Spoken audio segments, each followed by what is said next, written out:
Hello and welcome back to Football Manager. It's been a while, I'll admit, I know that. But the problem has been with the coronavirus causing a lockdown of England and my home of Ipswich. It's caused my entire family to be at home, obviously. And as a result, I've not been able to get a long enough period of quiet to be able to record a video, such as this one here. But hopefully I'll be able to record a video once every so often that will allow me to actually upload, because I'm hoping that I can get at least a couple more videos out and possibly even finish this season prior to the end of the coronavirus outbreak.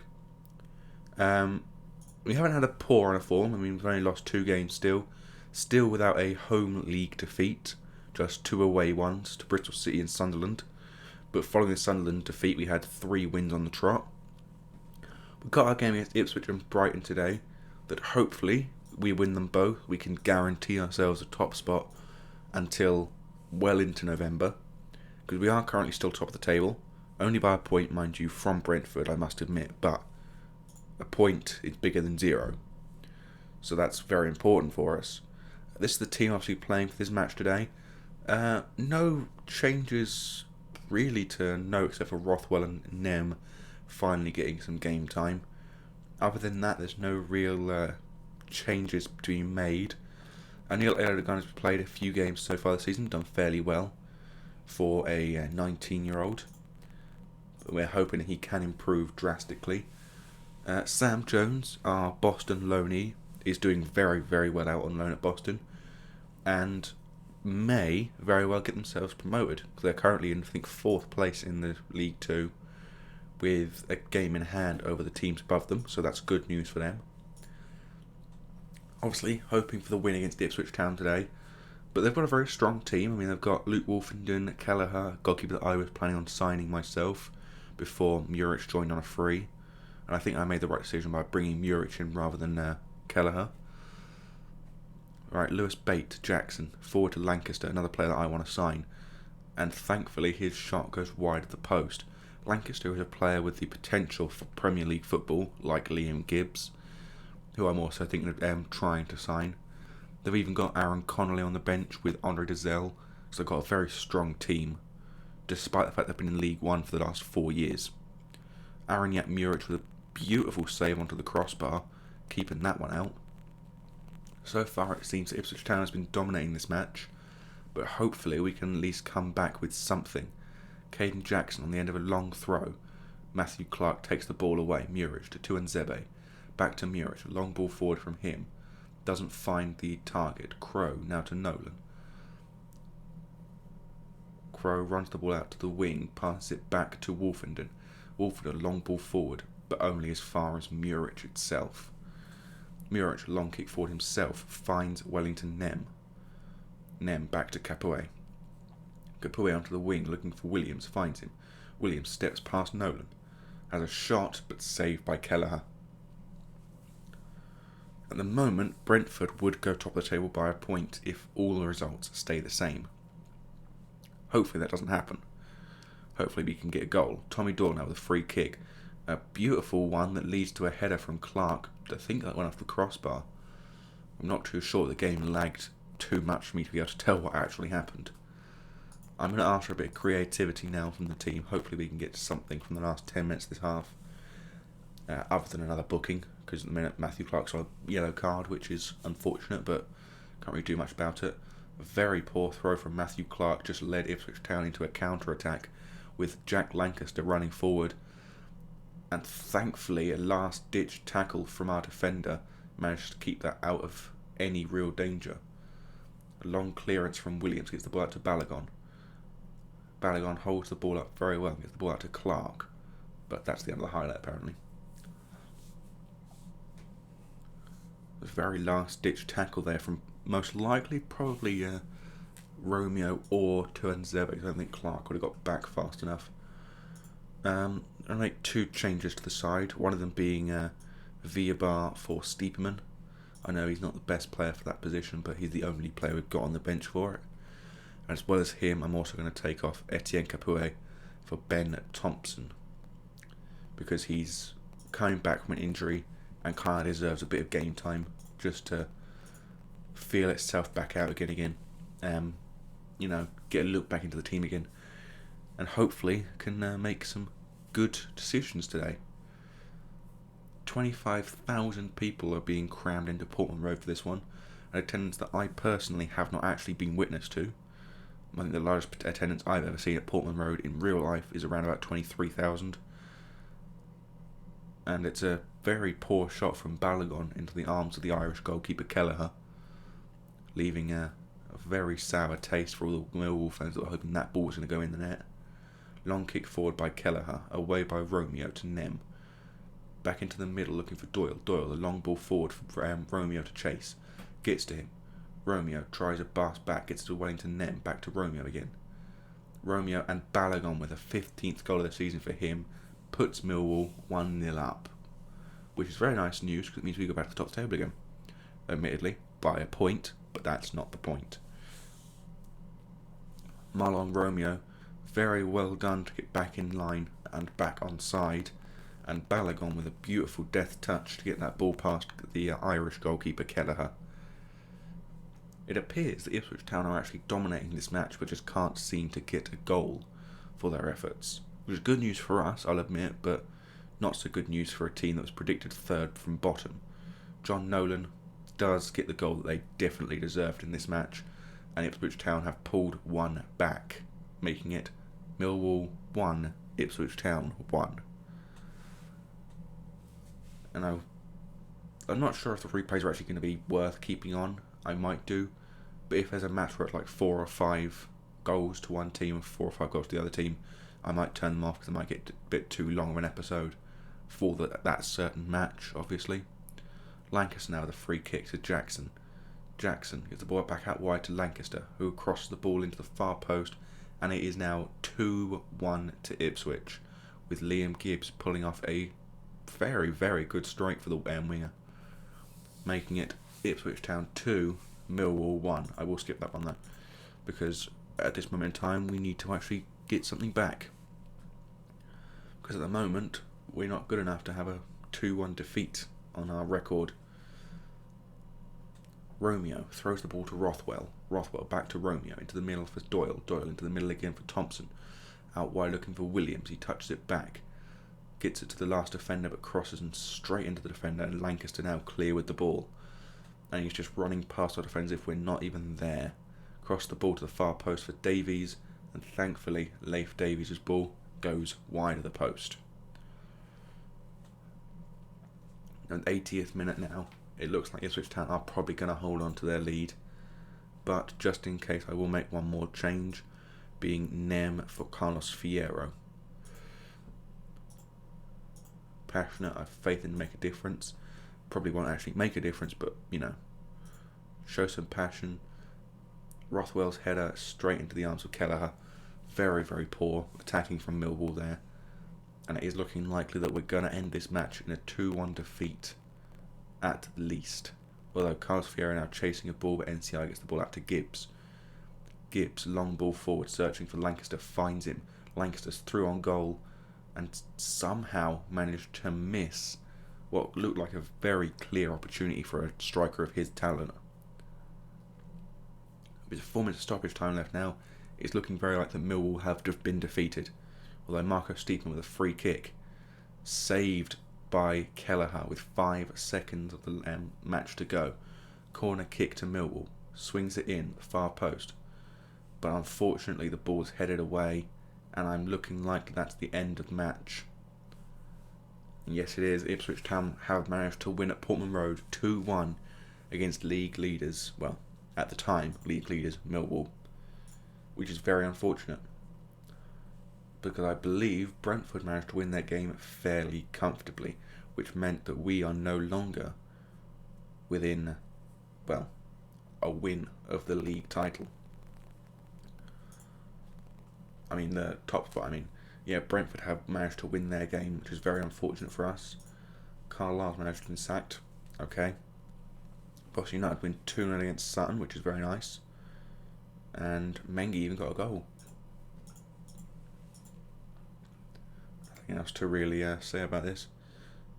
Blackpool managed to lose against Burton. I think that's the first defeat Blackpool have suffered all season, I think. Let's have a quick look. I don't know, they've had a fair few defeats.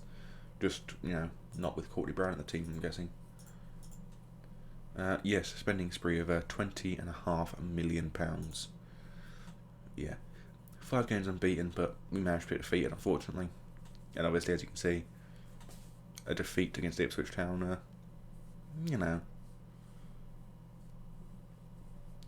very good news, I think. I think it's very good news for Ipswich Town. I mean, they've got the win they needed. And we're not out of the running, obviously. We still have a chance for that top spot to come back. But, yeah. Definitely nothing to worry about. Who are you? Leicester, looking after Liam Gibbs. He's mine. I want him. Admittedly, he's not going to join me anytime soon because he's too good, and the Ipswich Town definitely don't want to sell him.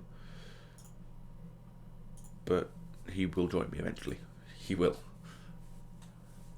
Even if I have to wait until I'm manager of, Bayern Munich or something, he will manage. He will come to my club as a new player. Especially as the fact that because the Brexit rules for this this save file means that you have to have a number of English players in your squad, it will be very useful to have Liam Gibbs, a very young English player, in my squad. But obviously, we'd have to give a financial boost to Ipswich Town to get him because he's not going to be cheap. Probably be around about 10 to 15 million pounds if they want to sell him.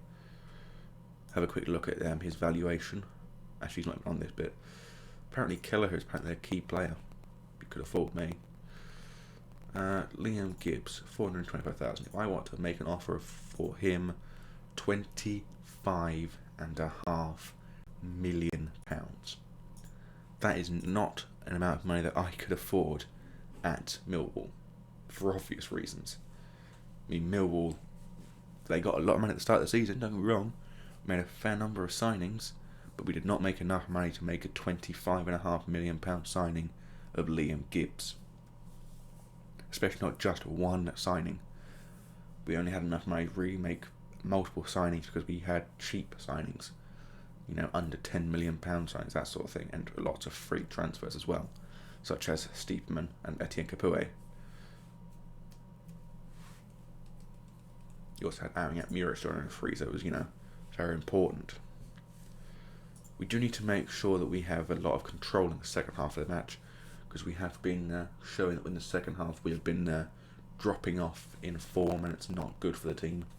It's not good for results, and obviously, as you can see, 2-1 to Ipswich Town with them winning in the last half. Yeah, not great. I mean, scored both their goals in the second half. I mean, so did we. Scored our only goal in the second half, but we really dropped off in the second half. We really should have done a lot better.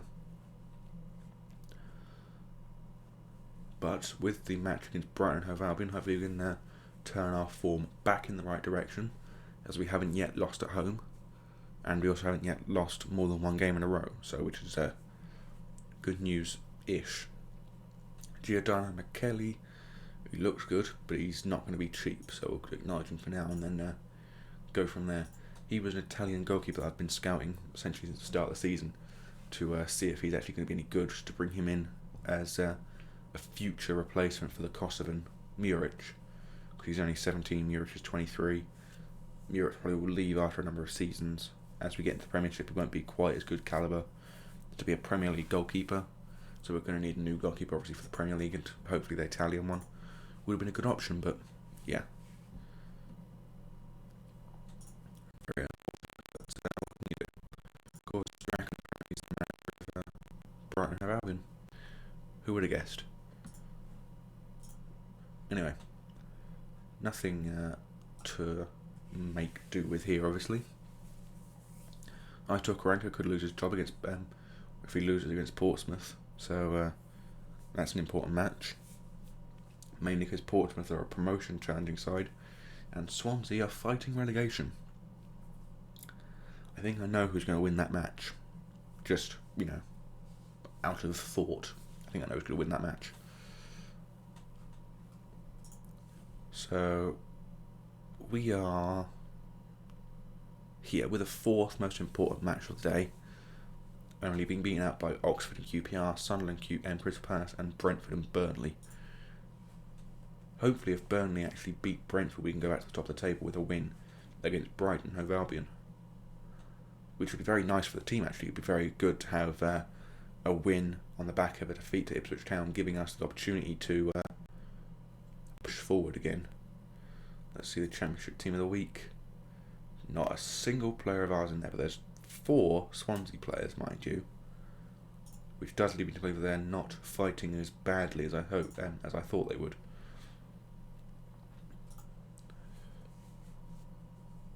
I might be thinking about putting Mark Albright back in the side. Not too sure. Oh wait, never mind. He's still injured. I thought he was back from his injury, but he's not.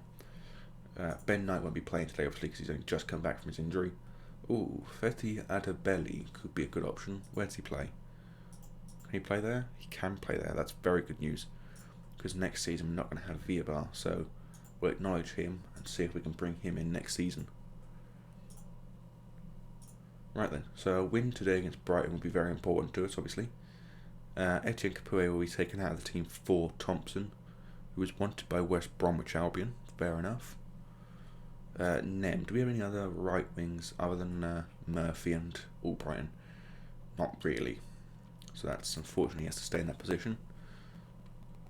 Other than that, we're going to keep the same team as usual. I say as usual, the same team that we've been playing for essentially the second half of the season so far. And we're going to push forward and hope we can actually turn around the 2-1 defeat last week to make this one a victory. By any number of goals, a win is better than a defeat. Now then,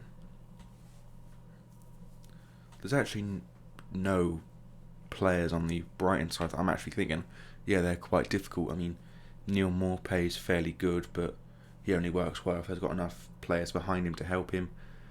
And same with their goalkeeper, he's only good enough if the defenders can help stop the ball coming into the box as effectively. So it is very important that we can isolate some of these players, show their weaknesses, and then pull on forward again. But McAllister picks the ball up from a very wasteful pass from Williams. But thankfully Williams makes up for that by intercepting a long ball forward, pass to Tuanzebe. Tuanzebe, long ball forward for Balogun, who reaches it. Balogun gets past the defender, and it's offside.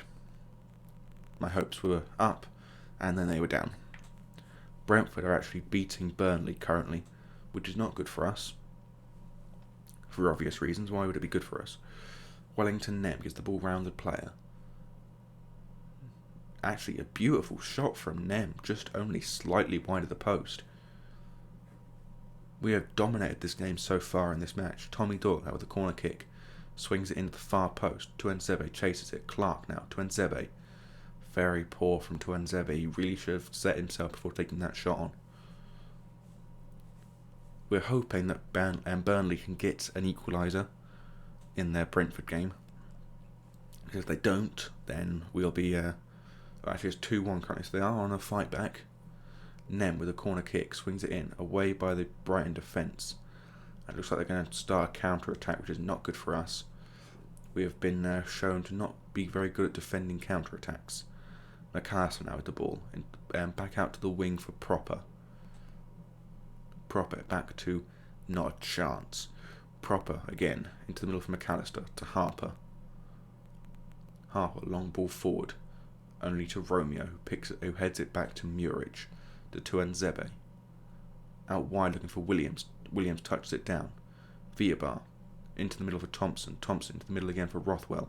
Rothwell shoots, but again it's wide of the post. Very, very poor finishing from the boys today. We're getting forward, but it's not having those accurate shots that we need to be able to get these goals. QPR now leading 1-0 against Oxford. Ipswich Town leading 1-0 against Leeds. Brentford obviously leading 1-0 and 2-1 against Burnley. 2-0 for Swansea actually against Portsmouth, so I don't think Karanka's losing his job today. I think he's got at least one more week to go before he loses his job. Corner kick from Doyle, swings it into the far post, headed away by Brighton, only as far as Clark. Clark gets the ball back in again, but Proper heads the ball away to Neil Maupay. Neil Maupay gets the ball round the defenders, but Romeo with a good tackle pushes him out wide. Morpay again with the ball. Gets it round Romeo this time. Cross the ball into Pozo. Thankfully his shot goes wide of the post. I'm going to wait till about the 60th minute before I make any substitutions. Romeo throws the ball into Rothwell. Rothwell puts the ball into the middle for Thompson. Thompson forward to Balogun, to Villabar. Now to Williams. Williams crossed the ball into the far post for Nem. Can't find him. Thompson heads it down for Williams. Into the middle for Doyle. Back out wide to Williams. Williams runs it into the middle. Back to Doyle. Looking out wide for Romeo. Finds him. Romeo crossed the ball in for Balogun's header, but it's over the bar. We are not doing as well as we should be with these shots. 16 shots, only 6 on target. That is very, very poor percentage. I'll make 2 substitutions now, as I think is kind of necessary at the point. We'll bring off Balogun for Fierro. We'll be bringing off Rothwell for Sabater. Other than that, no substitutions need to be made. Ask for a bit of creativity for the next 10 minutes. Pozo with a free kick. Romeo heads it down. Williams kicks it long. Fierro chases the ball and picks it up on the edge.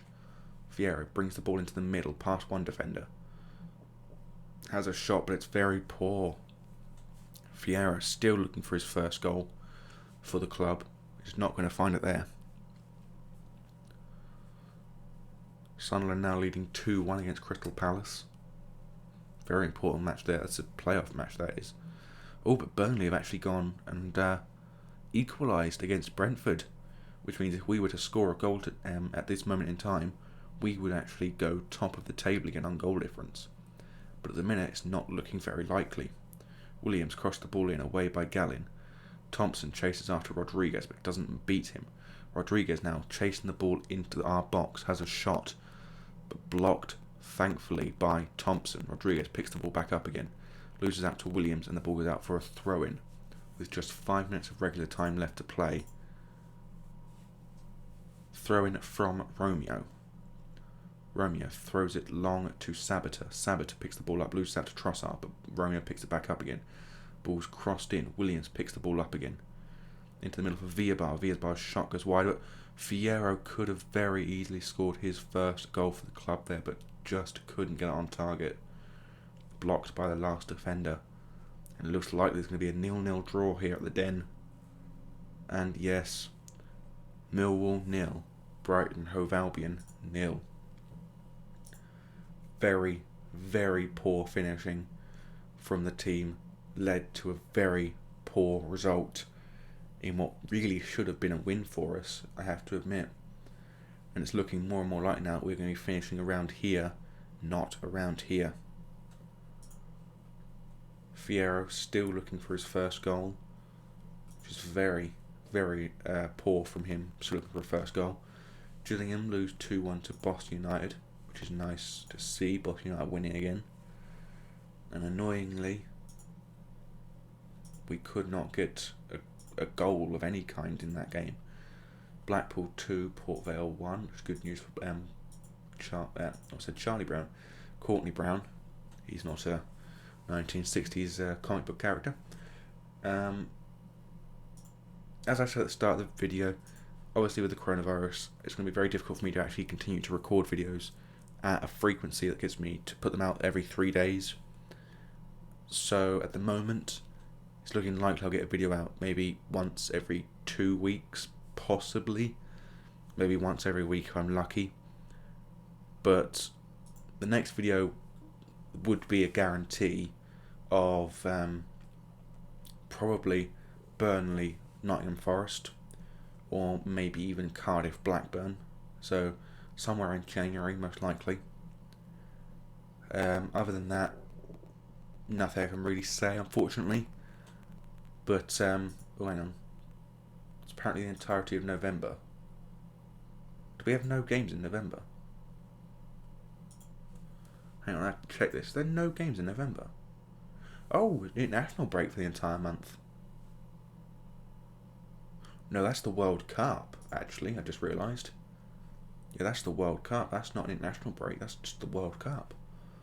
Okay, yeah. So we'll come back most likely then in. I did not realise it that far away. Okay, we'll come back for December. Probably. Wait, what? I'm confused now. Probably for the FA Cup and Nottingham Forest then, because Burnley will be moved for the FA Cup game. So we'll come back in December, most likely, for our next episode. But until then, obviously, as I say every episode, well, actually, I say every episode. I think I forgot it once, but the point being, I try to remember to say this every episode. But until next time, I bid thee adieu. Goodbye.